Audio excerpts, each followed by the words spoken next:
enemy. So today I am speaking on prosperous thoughts, means समृद्ध विचार. तो friends, किसी व्यक्ति ने एक बार एक विद्वान से समृद्धि का रहस्य पूछा, तो विद्वान ने बड़ा ही संक्षिप्त उत्तर दिया, समृद्ध विचार.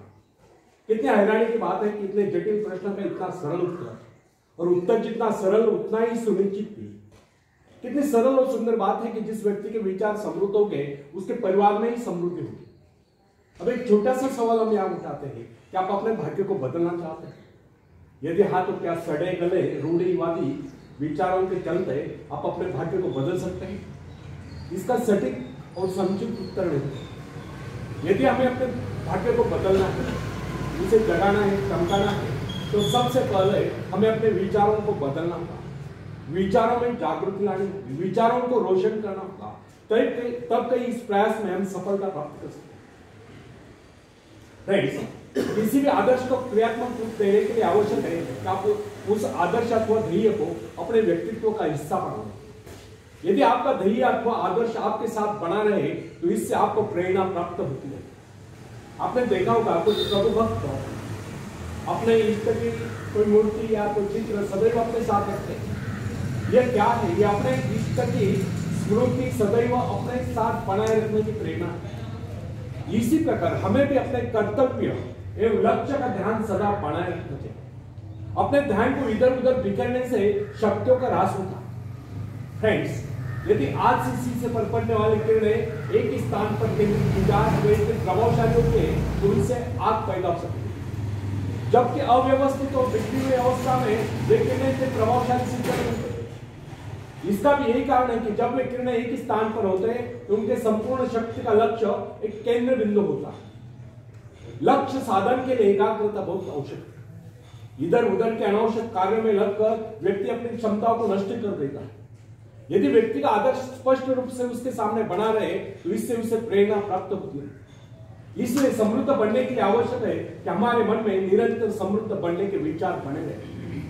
यह विचार हमें अपने आदर्श की ओर बनने के लिए प्रेरित करते रहेंगे और हम सजग एवं जागरूक रहकर अपने आदर्श एवं लक्ष्य प्राप्ति के लिए प्रयत्नशील रहेंगे. सजग रहने से व्यक्ति कभी अवसर नहीं चुकता है.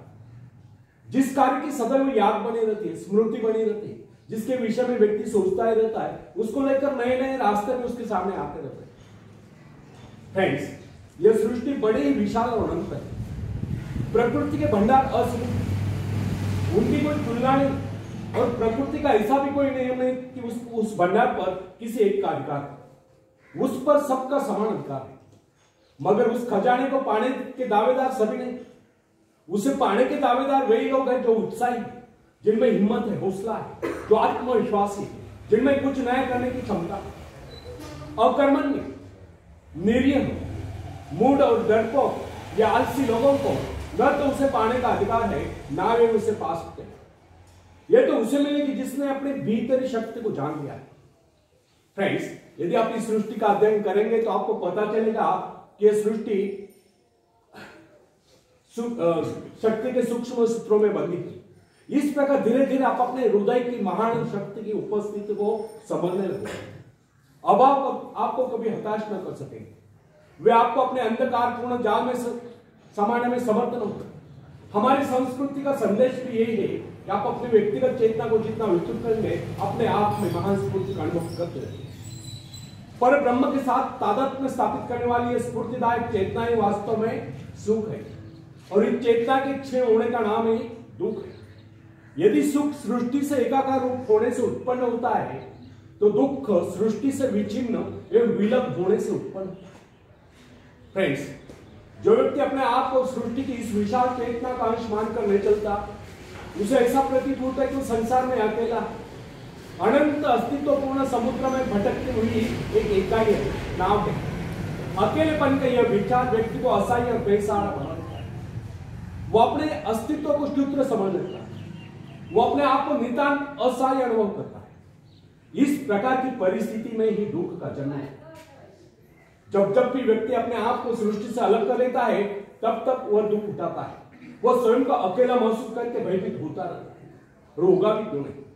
सृष्टि से नाता तोड़कर उसने स्वयं को अकेला जो कर लिया.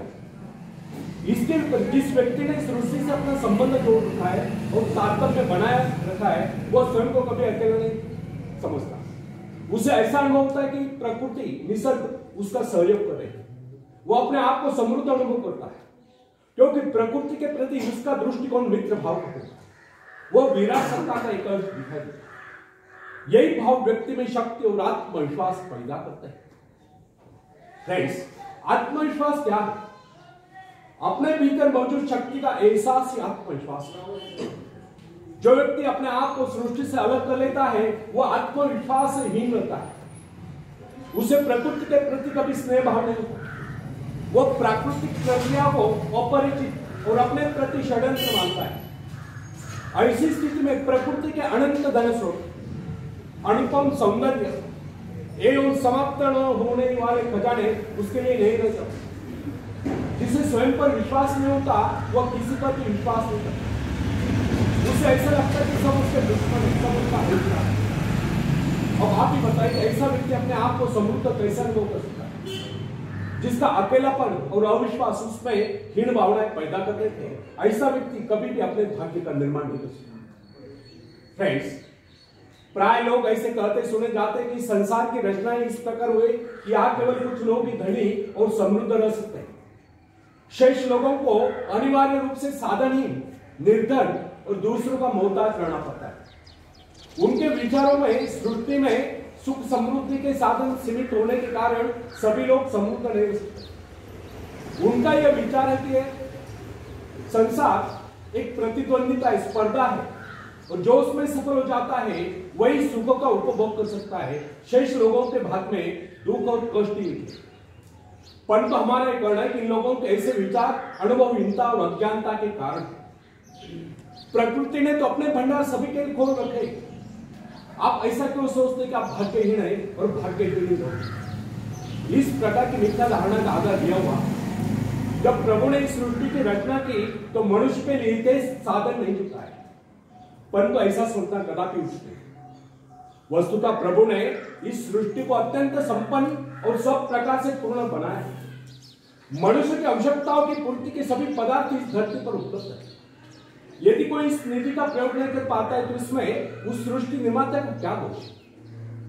विधाता ने तो अपनी रचना संपूर्ण बनाई।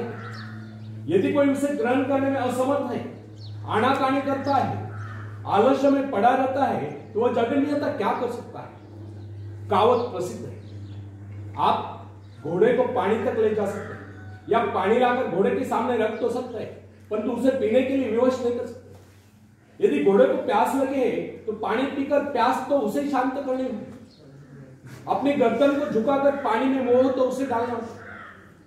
प्रकृति को दोषी ठहराना में और वास्तविकता में कितनी भिन्नता है, इसका एक उदाहरण यहां देखिए। अन्न जीवन की सबसे आवश्यक वस्तु है। शरीर रूपी भट्टी के लिए वह ईंधन का काम करता है।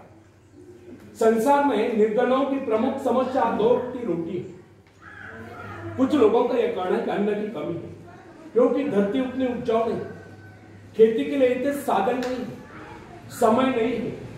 परंतु यह धारणा निर्मूल है क्योंकि कृषि विशेषज्ञों का यह कहना है कि आज भी विश्व में बहुत सी भूमि बिना जोती पड़ी है। यह भूमि अत्यधिक उपजाऊ है क्योंकि अभी तक इस भूमि में खेती नहीं है, इसलिए उसके प्राकृतिक उर्वरा तत्व अर्थात नैसर्गिक सुपीकता अभी तक उसमें सुरक्षित है।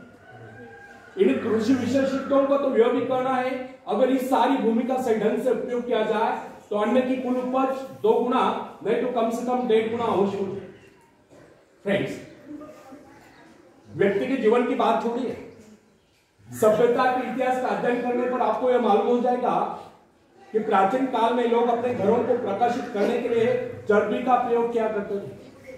आप यह भी जानते होंगे कि यह चर्बी हवेल मछलियों के शरीर से निकाली जाती है। एक दिन लोगों को ज्ञात हुआ कि हवेल मछलियों की कमी पड़ी। ऐसी स्थिति में चर्बी का भयंकर संकट उपस्थित हुआ, परंतु आवश्यकता आविष्कार की चोटी है, शोध की जर्नी है। उसी के साथ साथ मिट्टी के तेल का भी आविष्कार है।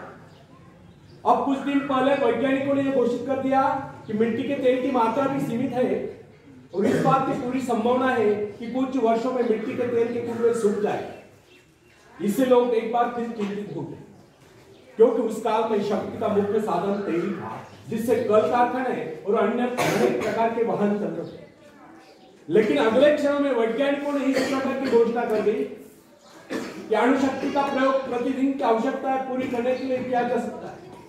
इसके साथ ही जल विद्युत का निरंतर बढ़ता हुआ प्रचार भी मानव की सभी आवश्यकताओं की पूर्ति करता रहेगा। आजकल तो सोलर एनर्जी पर बड़ा रिसर्च हो रहा है। पवन चक्कियों का इस्तेमाल बड़े पैमाने पर हो रहा है। इस प्रकार प्रकृति के अक्षय भंडारों और मनुष्य की चमत्कारपूर्ण आविष्कार प्रवृत्ति के अनेक उदाहरण इसकी पुष्टि करते हैं। यदि व्यक्ति उत्साही और स्वावलंबी हो तो उसके लिए संसार में किसी चीज की कोई कमी नहीं, खोजने पर वह सब कुछ प्राप्त कर लेता है। इसलिए कहा जाए जिन्हें खोजा तुम्हें पाए। फ्रेंड्स, मनुष्य को भ्रम होता है कि उसने बहुत कुछ कर लिया, बहुत कुछ पा लिया है और अब प्रकृति के स्रोत खाली हो गए, किंतु यह उसकी भूल है, वह भ्रम में जी रहा है। वास्तविकता तो यह है कि मनुष्य ने अभी तक विश्व के एक अंश पर ही विजय प्राप्त की। पता नहीं अभी तक पृथ्वी के गर्भ में कितने खजाने अछूते दबे पड़े। यह विशाल ब्रह्मांड और इसका यह अंतहीन घेरा मनुष्य की प्रतिभा के लिए भयंकर चुनौती। वैज्ञानिक न्यूटन ने गणित संबंधी नियमों द्वारा इस संसार की विशालता का अनुमान लगा लेने के बाद कहा था, मैं तो अभी तक एक अथांग सागर के तट पर खड़ा हूं और किसी अबोध बालक की तरह आयु बार खाक छानने पर भी मेरे हाथ केवल कुछ सिंपियां ही लगेगी। न जाने इस ब्रह्मांड सागर के धरोतले न जाने कितने करोड़ों करोड़ों माणिक मोती बिखरे हुए पड़े जिनके हमें अभी भी तलाश है। यह बात सच है कि संसार असीम और अपरिमित, ब्रह्मांड में हमारी सभी इच्छा और आशा आकांक्षाओं को पूरा करने की क्षमता है। सुख प्राप्त करने के लिए केवल इन स्रोतों का उपयोग करना उत्साह के द्वारा ही संभव हो सकता है। सोई हुई शक्तियों को जगाकर प्रकृति की इस विशाल भंडार का प्रयोग करने के लिए के प्रयत्न अनंत है। समृद्धि उद्योगी पुरुषों की दासी। प्रभु ने इस सृष्टि का निर्माण व्यक्ति के आनंद प्राप्ति के लिए किया है। ईश्वर ने मनुष्य की रचना इसलिए नहीं की वह सदैव अभाव में रहकर कष्ट भोगता रहे। क्या आप बता सकते हैं कि कोई रचनाकार अपने किसी भी कृति के इस प्रकार के भविष्य की रचना कर सकता है?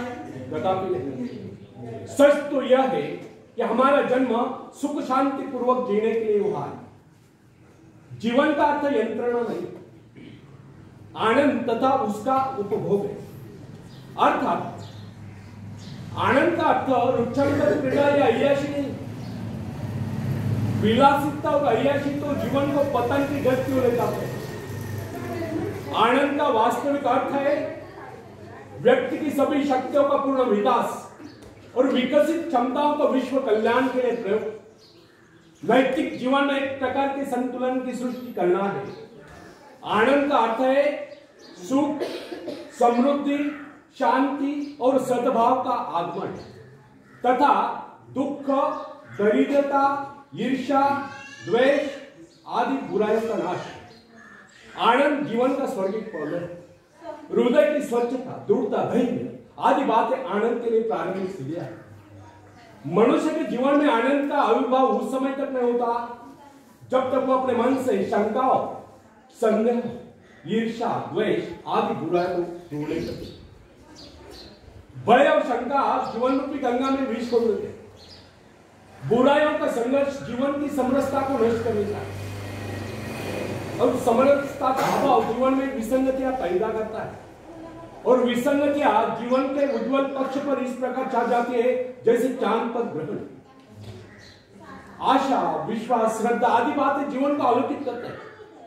इनसे जीवन में शुचिता, स्वच्छता, निर्मलता का समावेश होता है और इन्हीं से जीवन में संतुलन आता है और संतुलित जीवन ही हमारे हृदय में प्रेम रूपी स्थिरता का उत्तम है। फ्रेंड्स, एक शेर मैं सुना था, बाद में नेक्स्ट टॉपिक देता हूं। तुम उड़ सकते हो मुक्त आकाश में, तुम मुक्त आकाश के पंछी में, तुम व्यर्थ ही डरे हो, तुम भूल ही गए हो कि तुम्हारे पास पंख, तुम पैरों से चल रहे हो तुम आकाश में उड़ सकते हो, थोड़ा फड़फड़ाओ ताकि तुम्हें एहसास हो जाए। ध्यान सिर्फ भरोसा पैदा करने के लिए है। तुमने कुछ खोया नहीं, तुम सिर्फ भूले हो कि अपने पास पंख है, अपने पास पंख है। धन्यवाद।